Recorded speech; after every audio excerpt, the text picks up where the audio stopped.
Good morning, good morning to you.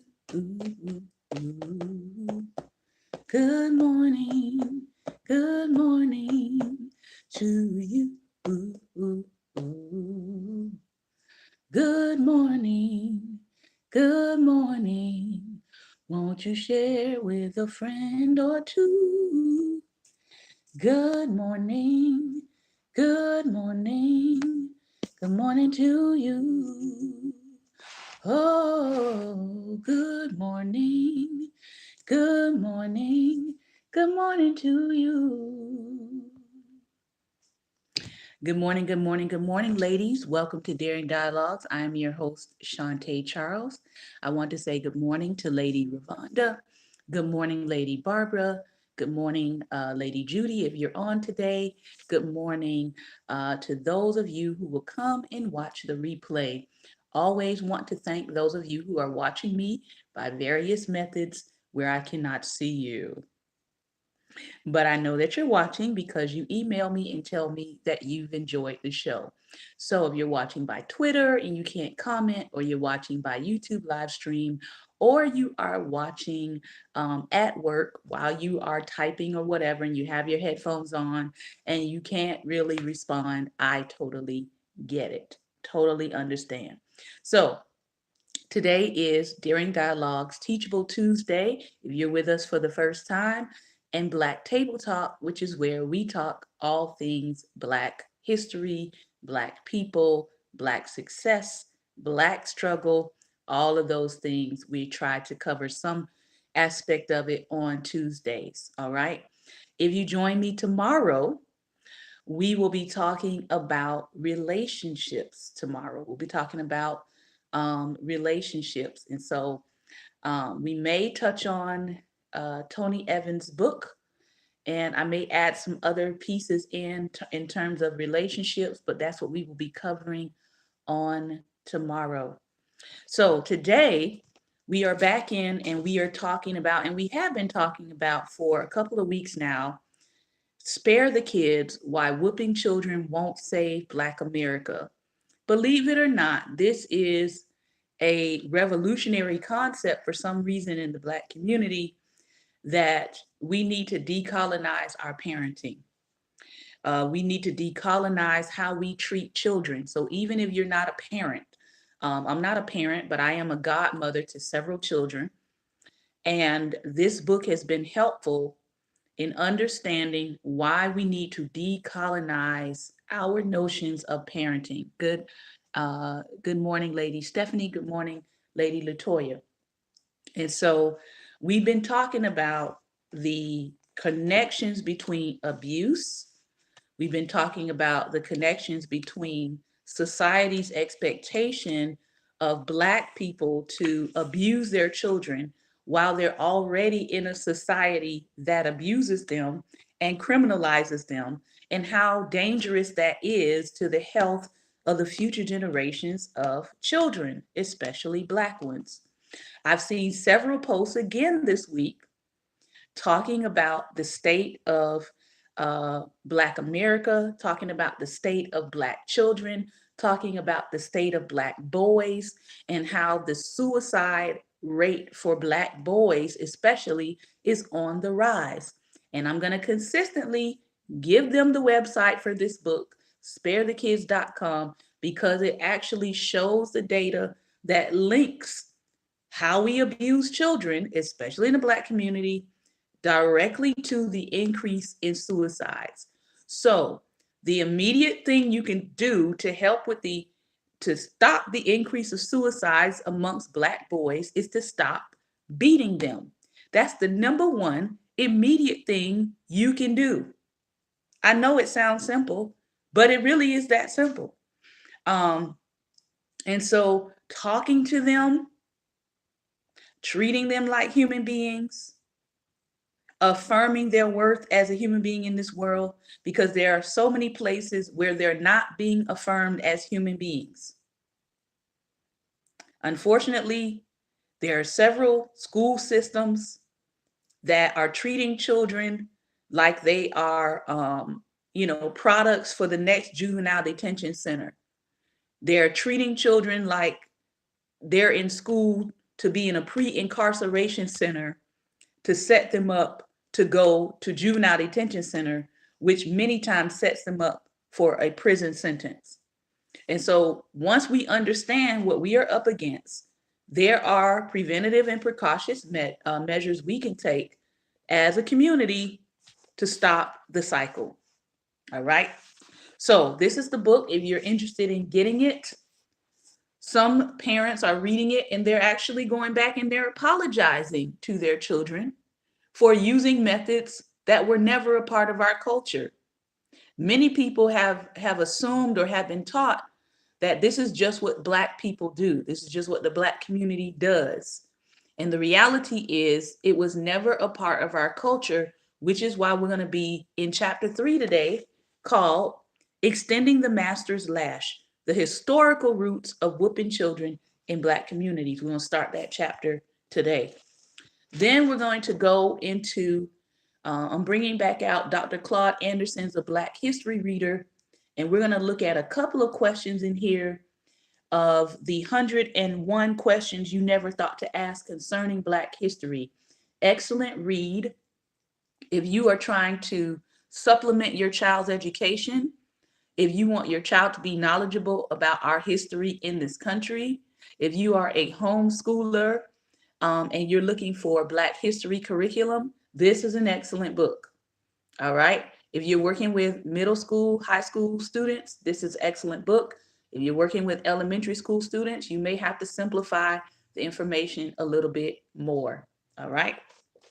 And then we're going to go to Stamped from the Beginning by Ibram X. Kendi. You can actually find him on Facebook. He has an excellent Facebook public profile page. It's the definitive history of racist ideas in America. And we have been talking about the whole notion of the Great Awakening in America and what was the Great Awakening really about. You don't really hear a lot of pastors and leaders preaching on the Great Awakening, because if you start digging deep enough, you start to realize that the Great Awakening was about whether or not, part of it was about the consciousness of white people being awakened to the evils of slavery. Yeah. So this is where we're going today. Let's start with, introduce chapter 3 to you today, Extending the Master's Lash, Historical Roots of Whooping Children in Black Communities.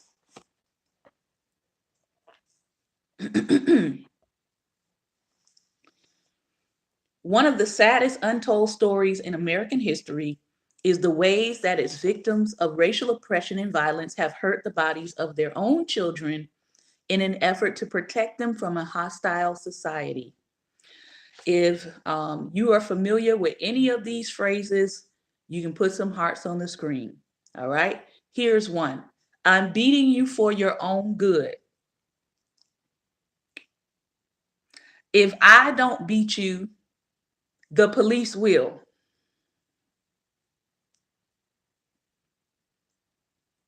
And in my day, the saying was, if I don't beat you, you're going to get beat with a nightstick by the police.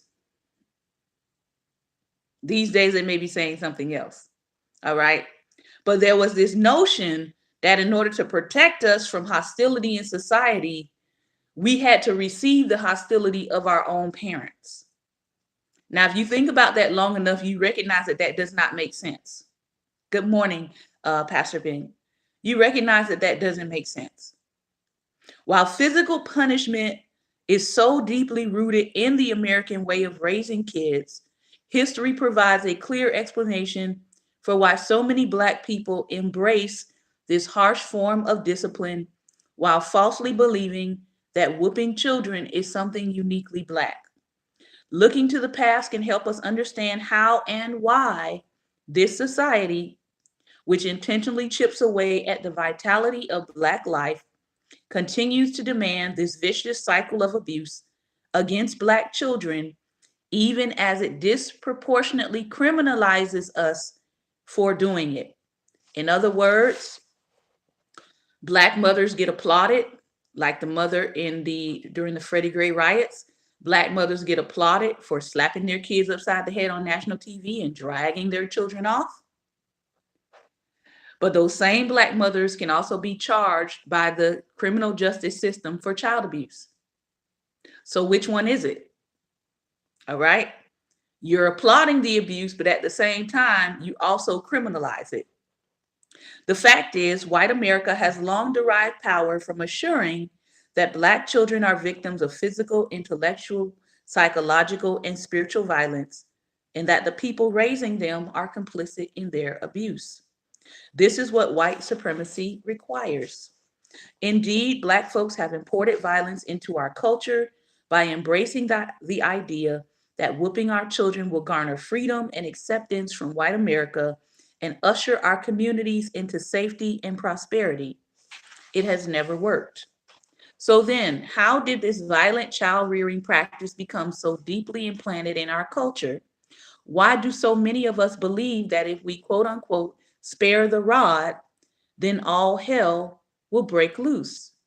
Or what will we lose, or that we will lose our Black card, or dishonor the legacy of our loving elders who whooped us so we wouldn't grow up to smoke crack, be a welfare queen, go to jail, or worse?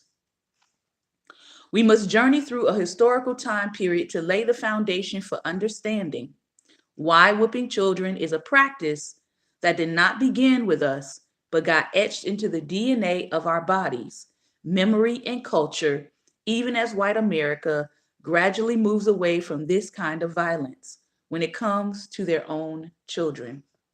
Hitting and abusing children has a long history that's been part of virtually every culture and society dating back to biblical times.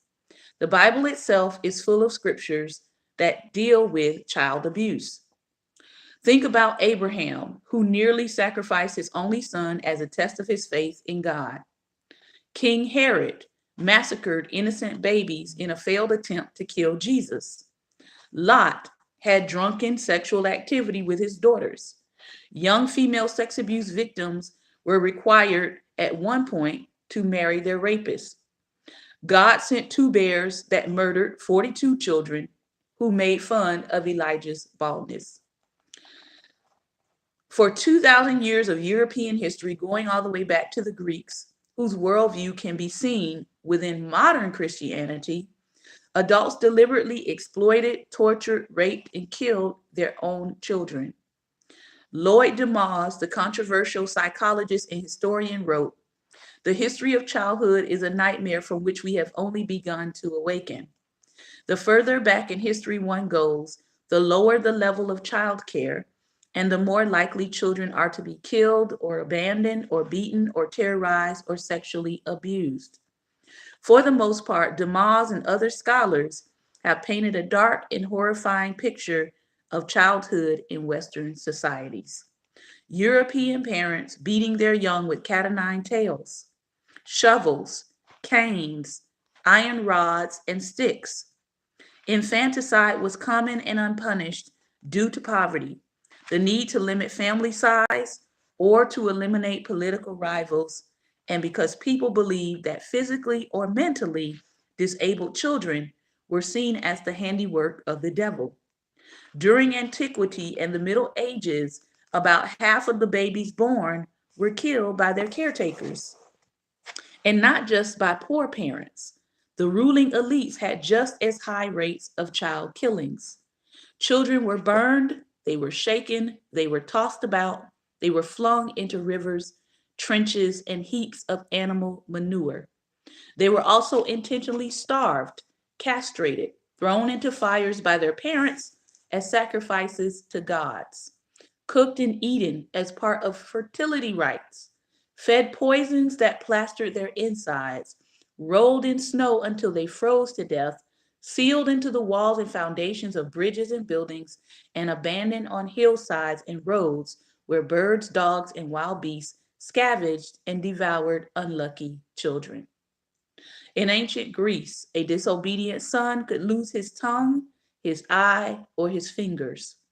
Greek infants born with deformities were considered unfit to be raised and thus killed in order to preserve ideal racial characteristics. Young boys and girls suffered routine sexual molestation by older men. A young person could be kept as a pet child for entertainment and pedophilic gratification, or sold into slavery or hard labor by a parent as payment or collateral for debts.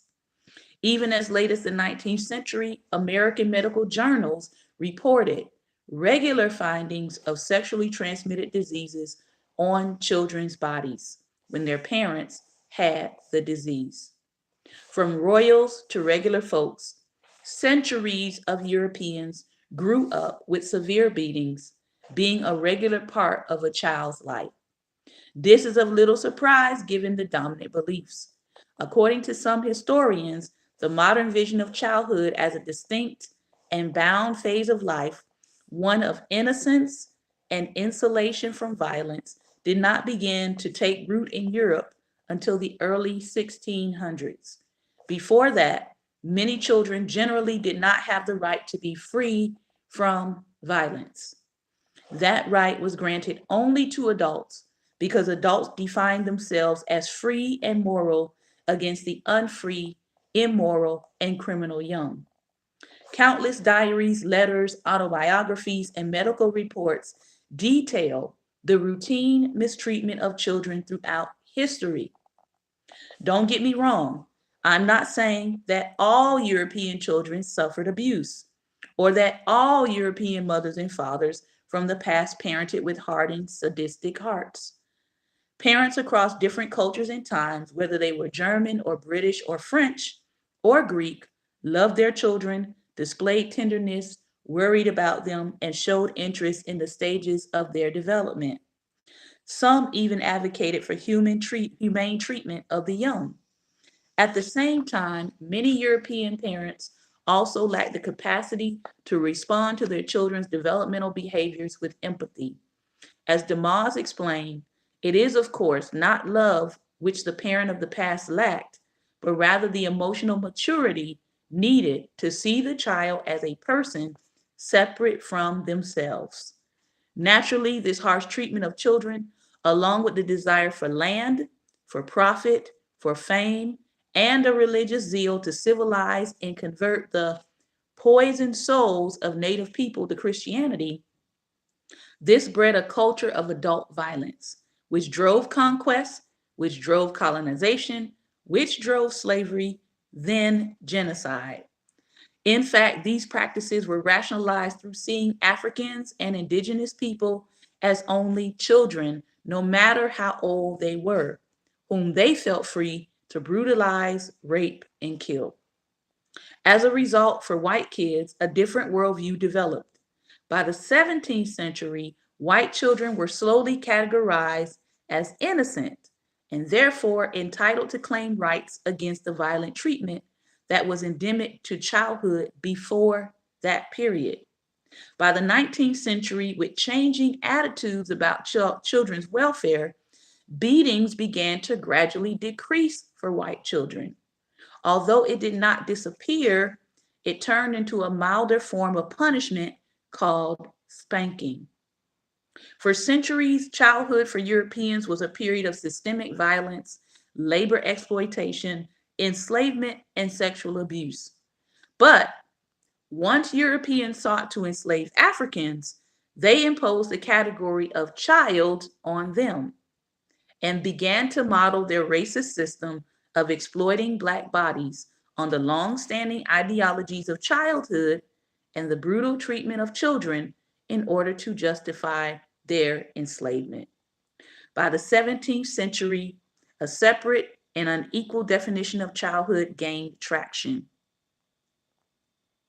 Yeah, Pastor Ben is on our YouTube today, and he says in the 70s, white children came frequently to class with black eyes and bruises from their parents.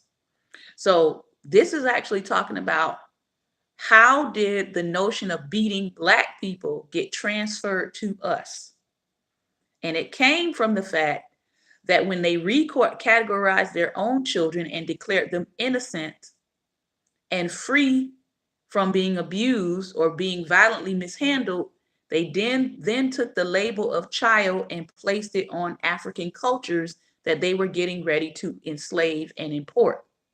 Once they did that, once they labeled them children or basically unable to take care of themselves or being uncivilized, then it began to justify the nature of the treatment against them. All right. So a separate and unequal definition of childhood gained traction. And we can actually see that today in our society. When you see a white child, they're often declared innocent, or you see a white teenager commit some criminal act, you immediately get the innocent headlines, you get cute baby photos, you get they're just a child, boys will be boys, all of that kind of language is used. But when it's a Black teen that may have committed the same or similar crimes, you get the words thug, savage, criminal, monster, etc. All right. So this mindset is still in American culture and society even today. With a childlike status encapsulating the permanent inferiority and savagery of Blackness. In other words, white people began to recognize the vulnerability of, keyword, their own children and had to rescue them, if only partially, from this unthinkable close proximity to Blackness and the brutality of childhood. White adults began to conceptualize white childhood as a newly developed space for innocence, promise, and security. As such, white children were imagined as partial adults who could be gradually guided out of savagery and into whiteness by being educated and perfected to their highest potential and afforded special protections because they would mature into future beneficiaries of white civilization. And this is why, if you have this attitude towards whiteness, this need to protect it, this need to give it special protections, this need to coddle white children over Black children, it's acceptable in our society. Just the recent case that came out with all of the parents, right, with the college entrance cheating scandal. All of that is painted as we just wanted the best for our children. Most people don't think that any of these parents are actually going to see any charges because of the notion that we have in our society and how we uphold whiteness and how we uphold white children and their futures. They very well could get off because of the notion of we just wanted the best for our children. Meanwhile, on the other side of that, there are Black parents sitting in jail right now. Didn't have anything to do with test scores. They put an address, a different address than the one they live at, in order for their children to go to a better school in a school district. And they're sitting in jail. They're doing time. But guess what? They wanted the best for their children. See how that works? It's an unequal, as she says here, it's an unequal definition of childhood. Black slaves, on the other hand, even in adulthood, were by definition irredeemable, wild animals, and eternal children whose bodies were always ready sites for exploitation, control, and brutal treatment. The only people who are fully categorized as children today are also racialized. In other words, there's no such thing as a white child. There's only whiteness, which is always a form of privilege, even through adulthood. Likewise, there's no such thing as a Black adult. There's only Blackness, which is always a form of dehumanized childhood. This is why some of you who are adults and are in professional settings often have people try to treat you like you're a child.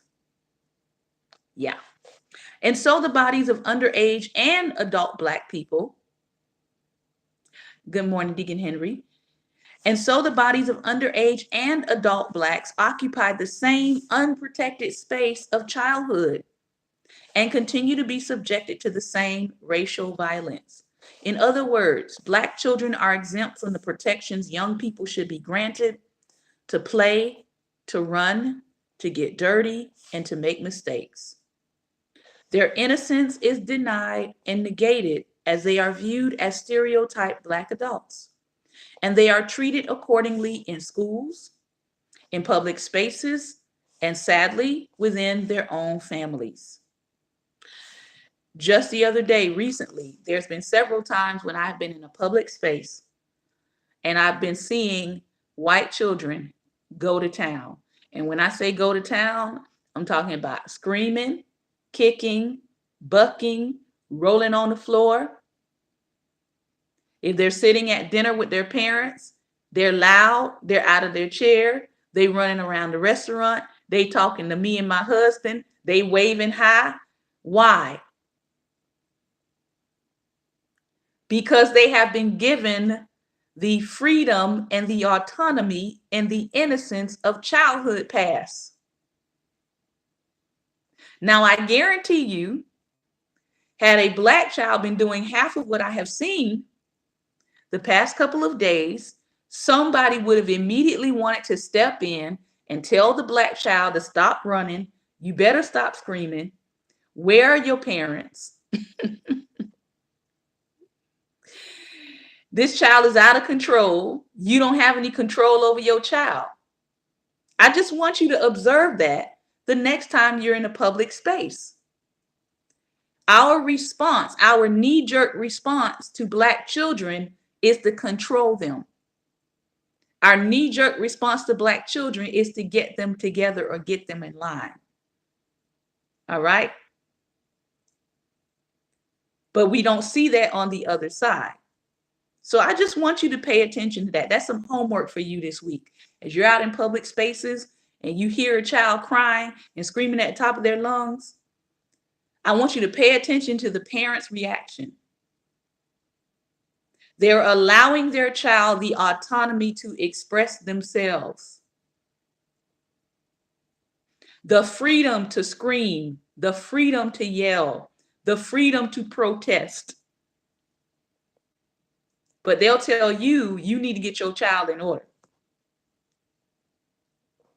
Long before the first Europeans landed on this continent to build a model Christian nation, they had grown accustomed to doling out sexual and physical violence against their own children, whom they had regarded previously as savages. That brutality cascaded across generations and continents and got transferred into other cultures through slavery and colonialism, while white people gradually began sparing their own children from brutality, violence, aggression, and abuse. It shouldn't be surprising then that traumatized Black people in America eventually inherited their oppressors' violence and carried it forward in much the same way to their own children. Decolonize your parenting. We're going to stop there for today, and Lord willing, we'll be back next week as we continue this chapter, Extending the Master's Lash. All right, let's go to Dr. Claude Anderson's book, and we're going to tackle some of his questions. Question number 88. There's been a lot of talk about reparations. When you actually look at the word, it's actually reparations, or repairing something that has been done wrong. So there's a lot of talk around reparations or reparations. And Dr. Claude Anderson has a bit of some data here for us and some history. The question is, our government, in case you didn't know, for the people who keep saying that Black people shouldn't be asking for reparations, or they keep saying Black people don't deserve reparations, Or they keep saying that, well, slavery is far removed, so we don't need to pay reparations because it happened, quote unquote, so long ago. Our government has paid and is paying, let's be clear, is paying reparations to numerous groups. All you have to do is go look it up. Go Google the United States payments of reparations, and it will pull up a whole chart of different groups and why we're paying them reparations, how much those reparations are, and some of them are yearly or into perpetuity. So it wasn't just a one-time payment. Many of these groups still receive a yearly payment from our government. So he asked the question, our government has paid reparations to numerous groups. Why won't it pay reparations to Native Blacks for slavery? And when we say Native, we're talking about the descendants of the enslaved. People who were born in America, such as you and I, if you're a descendant of the enslaved, you were born in America, you are native to America. If you were born here, if your enslaved ancestors were bred here, you are native to America. So we're not talking about Africans who come over to America. We're not talking about our Caribbean brothers and sisters who come over to America. We're speaking directly and specifically to those whose ancestors were bred into enslavement here, whose ancestors were brought over to be enslaved, whose descendants are now living. That's what we're talking about. He says, our national government's operational policy on reparations is to pay it to nearly every nation with which it has engaged in a war or military conflict. In reality, institutionalized slavery was a declaration of war, but the U.S. has yet to pay reparations to Blacks. Perhaps there is a link. The United States government has for centuries provided reparations to Native Indians. So a lot of people are saying, well, Native Indians should get reparations too. Newsflash, they do. They already do. Some of them have land. Some of them, they are on reservations because that space was allotted for them. Some of them have built those wonderful things that people go to called casinos, and the revenue goes to them. That's perpetual revenue. And recently, I believe Obama, during his administration, did another settlement with the Native Indians. So they are getting reparations already. Some people, maybe they don't know that. All right. They presently provide annual financial support and reparations to countries throughout the Pacific Islands, the Middle East, and Latin America. The U.S. paid $12 billion through the Marshall Plan to Germany in post-World War II reparations, which included rebuilding the country and relocating 300,000 Jewish Holocaust victims to the United States. It also paid reparations to Japan through the 4-Point Program to rebuild its country after World War II. It also paid reparations to Japanese Americans who were interred or falsely imprisoned in the U.S. The U.S. paid Mexico reparations after the Mexican-American War. In the fall of 2016, the U.S. even paid reparations to German Jews who had migrated to America after the Holocaust to relieve their current poverty, even though the poverty of those Jews actually had nothing to do with the United States that had provided them refuge. Clearly, it is not that white Americans are opposed to reparations. They are opposed to reparations for Native Black Americans. Most whites came to America after slavery, and they came to this country expressly to receive welfare, because that's what it's called. Preferences, rights, and other economic benefits that were available to them and only them as they began to take on the identity of whiteness. So that meant free land, land grants, that meant tools to plow the land, that meant free labor to help them with the land. They have little inclination to share the benefits they enjoy that came from slavery and Jim Crow semi-slavery and peonage. Those deeply held attitudes have been consistent from slavery through today. According to the exclusive point-taking Marist poll that was released as late as May 2016, 81% of white Americans oppose reparations for Black descendants of slaves. 81%.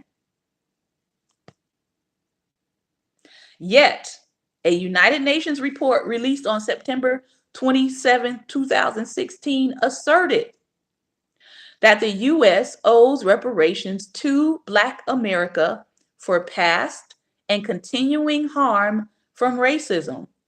People keep saying it was in the past and you need to get over it. You can't get over something that is consistently ongoing in your culture and society.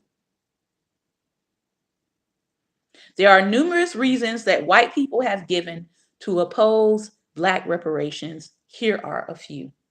Number one, they say Black reparations would reduce white economic dominance and power advantage. Number two, the dollar amount would be so great that the nation could not afford it, so Blacks will have to continue going without any financial restitution. Number three, the statute of limitations for slavery has passed. Even though slavery officially ended in 1865, the legacies of it continue until the present time. The benefits to whites of slavery have also survived and continue to be passed down from one generation to the next, or what we call generational wealth. There is no argument, however, that the statute of limitations is still open on Jim Crow segregation and the negative legacy that is still in full effect. There's the argument number four, that since some African chiefs participated and cooperated in enslaving Blacks who became slaves in the U.S., that the U.S. should not burden whites, that the burden cannot be borne by whites or foreigners. This argument is not consistent with all of the other reparations that have been given to other groups. For instance, some Jews cooperated with Germans in the final solution and participated in exterminating other Jews like themselves, but they're still receiving reparations as a group. All right. Any reparations movement should also hold African nations accountable for their role in supplying Black African bodies for slavery in America. And so while, yes, it is nice that African nations are openly apologizing for their role in slavery, the other piece of that is, after the apology, where is the financial accountability? Yeah, Native Blacks should seek reparations from African countries, whether in the form of monetary or mineral resources or land resources, and then use those resources to form partnerships between the two groups of Blacks to build vertically integrated industries to elevate people of African descent around the world. 5, some argue that many of the slave-dependent businesses have changed ownership and no longer exist. This may be true, but many of the companies, members of the white race, and the financial and economic benefits that slavery produced do still exist, and they are easily available in archival records. There are some insurance companies that still exist today that are represented in the stock market, and those companies had a direct link to slavery. They either changed their name or they started insuring everybody. All right. But their wealth that they built up came out of the enslaving of Black people, Black bodies as property. So they can be traced. Number 6, some whites oppose reparations because they claim the arguments are not compelling. However, even when a respectable neutral party such as the United Nations makes the compelling argument, after the initial splash in the headlines, they ignore that too. Entities with direct involvement in slavery have issued apologies, but no funding. So that's very nice that you apologize. How are you going to repair? That's the question. In 1985, Pope John Paul II, while visiting the Caribbean, apologized for the role of the Catholic Church in the commercial enslavement of Black people. In July 2008, the U.S. House of Representatives passed a resolution apologizing to Black Americans. On a voice vote, the House resolution acknowledged the nation's role in slavery, which was a Black phenomenon, but promised to stop human rights violations. These kind of weak apologies are insulting examples of symbolism and the sleight of hand of identifying a Black problem, but shifting to a general minority solution. Human rights do not equate to Black rights. These apologies are resources without political maneuvers. Why? The government has always acknowledged and recognized its obligation to repair official cruelties. Never have reparations or restitution depended on a public survey. Nobody came around and surveyed them as to whether or not they could survey the public as to whether or not they were going to give reparations to Jews. They simply did it. They didn't survey people as to whether or not they were going to repair after the War of Mexico. They did it. They didn't survey anybody as to whether or not they should pay Japanese internment camp victims. They did it. They didn't ask for public opinion. The House apology reflects the deep conviction of whites not to take any actions that would cause them to give up or share resources with Blacks.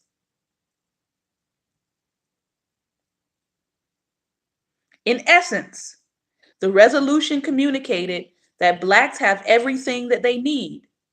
The House does not want to upset the apple cart. It is sorry for the circumstances of Blacks, and it promises to go and sin no more, even while Black people are left in the bottom levels of society as a whole. The U.S. should pay Black reparations immediately. The greater the time lapse between slavery, Jim Crow, and the current times, the more difficult it becomes to link historical events with current suffering. And they're simply hoping that time will run out, that you'll forget, but you can't forget when the suffering continues. Yeah. Today's social ills on view among Blacks are directly related to the forced pathologies imposed and the theft of what should have been assets in the Black column. Federal, state, and local governments that authorize and actively use their powers to maintain Black slavery are still in existence, and they are still complicit. And no matter how we want to forget, God does not forget. An apology with no funding does absolutely nothing to help 44 million Blacks who are stuck at the bottom of the barrel. And there have been many people who have said, until you make that right, the United States is going to continue to struggle in various areas, not just financially, because our nation is in huge debt, because we have a debt that we will not clear. Yeah. But also socially. You keep saying that you want the nation to heal. You keep saying that you want the nation to come together. You keep saying that you want the nation to be unified when you're ignoring the big elephant in the room called repair. So you cannot call for unity while ignoring the areas of your country that need repair. Question. We're going to stop here. I will come back to these questions next week. I do have 2 more questions, but I want to get to our last book. We have about 15 minutes left. Stamp from the beginning. We've been talking about the Great Awakening, something that is mentioned in passing in many Christian churches and Christian circles. They talk about the Great Awakening. They talk about the spiritual revival that came to America. But a lot of people don't really get into the details of what led to this spiritual revival coming to America. And I would dare say that some people were revived and some people were reinforced in doing what we see being done today. All right. So let's take a look at this Great Awakening and what was really going on and who was out to stop the Great Awakening and how did they stop it and how did they undermine it? Because that's a part of what happened. They undermined the Great Awakening. If you can see and hear me, press the hearts before we go further. If you can see and hear me, press the hearts. All right.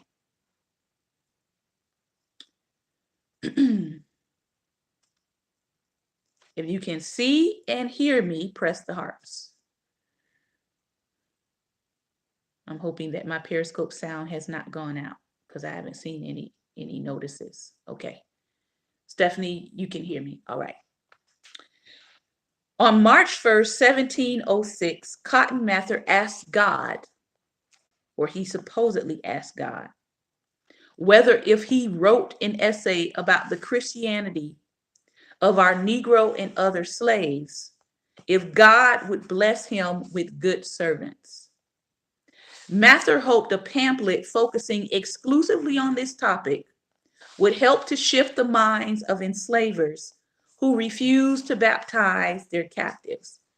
Remember, there's been an argument going on back and forth about whether or not they should baptize the people that they're holding captive because they don't want them to get the idea that Christianity actually frees them, because that was the truth of the matter. Christianity actually did free people.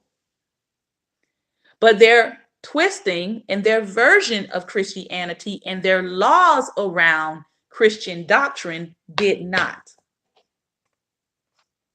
By now, he was unquestionably America's foremost minister and intellectual, having just published his New England History, a toast of American quote-unquote exceptionalism, Magnalia Christi Americana, regarded as the greatest literary achievement of New England's first century. Mather released The Negro Christianized in June 1706. The providence of God, he said, sent Africans into slavery and over to Christian America to have the capacity to learn from their masters, quote, the glorious gospel. They are men and not beasts, Mather stressed, opposing segregationists. Indeed, their stupidity is a discouragement. It may seem as little purpose to teach as to wash Africans, but the greater their stupidity, the greater must be our application, he proclaimed. Don't worry about baptism leading to freedom. The law of Christianity, he wrote, allows slavery. He cited the writings of other Puritan theologians as well as St. Paul. On December 13th, 1706, Mather believed wholeheartedly that God had rewarded him for writing The Negro Christianized. Notice he doesn't say the Christian Negro, he says the Negro Christianized, which is a version or a sliver or a slice of the truth twisted. Members of Mather's church, without any application of mind to them for such a thing, spent 40 or 50 pounds on a very likely slave, he happily noted in his diary. New England churches routinely gifted captives to ministers. Mather named it, his property, Onesimus, after St. Paul's adopted son, a converted runaway. Mather kept a close, racist eye on Onesimus, constantly suspecting him of thievery. Mather's Christian slavery views were more representative in New England than Samuel Sewall's or John Saffin's ideas. But Samuel Sewall's views continued to echo in the writings of others. In 1706, John Campbell's first fledged essay in his Boston Newsletter, the second newspaper in colonial America, urged the importance of more white servants to reduce the colony's dependence on enslaved Africans who were, quote, much addicted to stealing, lying, and purloining. Americans reading early colonial newspapers learned two recurring lessons about Black people. They could be bought like cattle, and they were dangerous criminals like those quote unquote witches. From their arrival around 1619, African people had illegally resisted legal slavery. They had thus been stamped from the beginning as criminals. In all of the 50 suspected or actual slave revolts reported in newspapers during the American colonial era, resisting Africans were nearly always cast as violent criminals, not people who were reacting to enslavers' regular brutality or pressing for the most basic human desire, which was freedom. As the sun fired up the sky on April 7th, 1712, about 30 enslaved Africans and 2 Native Americans set fire to a New York building, ambushing the, quote, Christians who came to put it out, as the story was told. 9 Christians were slain, 5 or 6 seriously wounded. The freedom fighters ran off into the nearby woods. Fear and revenge smoldered throughout the city. Within 24 hours, 6 of the rebels had committed suicide, believing they would return to Africa in death. The rest were hunted out by soldiers and publicly executed, mostly burned alive. New York colonial governor Robert Hunter, who supervised the hunt, the trials, and the executions, was a member of Thomas Bray's Society for the Propagation of the Gospel in Foreign Parts and the Royal Society. He framed the slave revolt a barbarous attempt of some of their slaves. No matter what African people did, they were barbaric beasts or brutalized like beasts. If they did not clamor for freedom, then their obedience showed they were naturally beasts of burden. If they nonviolently resisted enslavement, they were brutalized. If they killed people in order to get free, they were barbaric murderers. Their barbarism occasioned a severe slave code resembling the laws that had been passed by Virginians and Puritans in 1705. I challenge you to go and read the Slave Code of Virginia from 1705. You can find them online. There are tons of them that you can read. Codes about things that Black people aren't able to do, places they aren't able to go, jobs they cannot hold.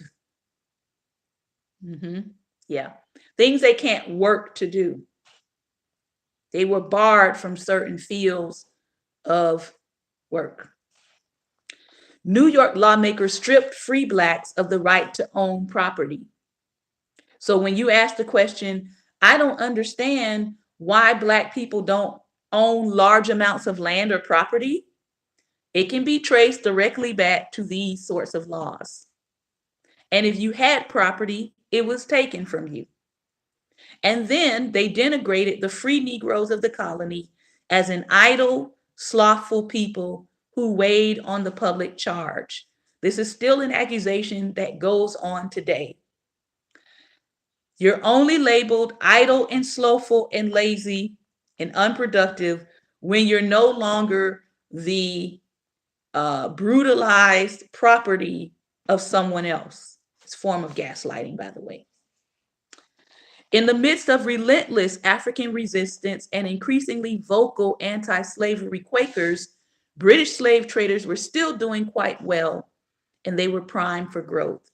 In 1713, England won the Asiento, the privilege of supplying captives to all those Spanish American colonies, allowing it to soon become the 18th century's greatest slave trader. Following in the footsteps of France, Holland, and the pioneers in Portugal.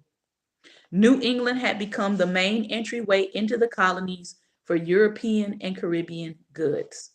Ships setting out from the colonies, mostly from Boston and Newport, Rhode Island, carried the food that fed the British Caribbean's planters, overseers, and laborers. Ships returned hauling sugar, rum, captives, and molasses, all supplying New England's largest manufacturing industry before the American Revolution, liquor. Boston's status as one of the key ports in the colonies left the city vulnerable to disease. On April 21st, 1721, the HMS Seahorse sailed into the Boston harbor from Barbados. A month later, Cotton Mather logged in his journal, "The grievous calamity of the smallpox has now entered the town. 1,000 Bostonians, nearly 10% of the town at the time, fled to the countryside to escape the judgment of the Almighty." 15 years prior, Mather had asked Onesimus one of the standard questions that Boston slaveholders asked new house slaves. "Have you had smallpox?" "Yes and no," Onesimus answered. He explained how in Africa before his enslavement, a tiny amount of pus from a smallpox victim had been scraped into his skin with a thorn, following a practice hundreds of years old that resulted in building up healthy recipients' immunities to the disease. This form of inoculation, a precursor to what we consider the modern vaccination, was an innovative practice that prevented untold numbers of deaths in West Africa and on disease-ridden slave ships to ports throughout the Atlantic. Did you learn that in your science class? Did they tell you where modern vaccination practices came from? Of course they didn't. Racist European scientists at first refused to recognize that African physicians could have made such advances. Indeed, it would take several decades and many more deaths before British physician Edward Jenner, the so-called father of immunology, validated inoculation. Yeah.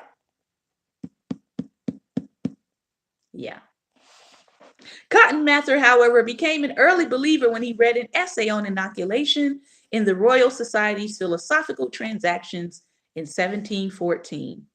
He then interviewed Africans around Boston to be sure. Sharing their inoculation stories, they gave him a window into the intellectual culture of West Africa. He had trouble grasping it, instead complaining about how brokenly and blunderingly and like idiots they tell their story. They're the idiots, but they learn how to inoculate themselves. On June 6, 1721, Mather calmly composed an address to the physicians of Boston, respectfully requesting that they consider inoculation. If anyone had the credibility to suggest something so new in a time of peril, it was Cotton Mather, the first American-born fellow in London's Royal Society, which was still headed by Isaac Newton at the time. Mather had released 15 to 20 books and pamphlets a year since the 1690s, and he was nearing his mammoth career total of 388, probably more than the rest of his entire generation of New England, ministers combined. The only doctor, as we close, the only doctor who responded to Mather was Zebedio Boylston, President John Adams' great uncle. When Boylston announced his successful inoculation of his 6-year-old son and 2 enslaved Africans on July 15, 1721, area doctors and councilmen were horrified. It made no sense that people should inject themselves with a disease to save themselves from the disease.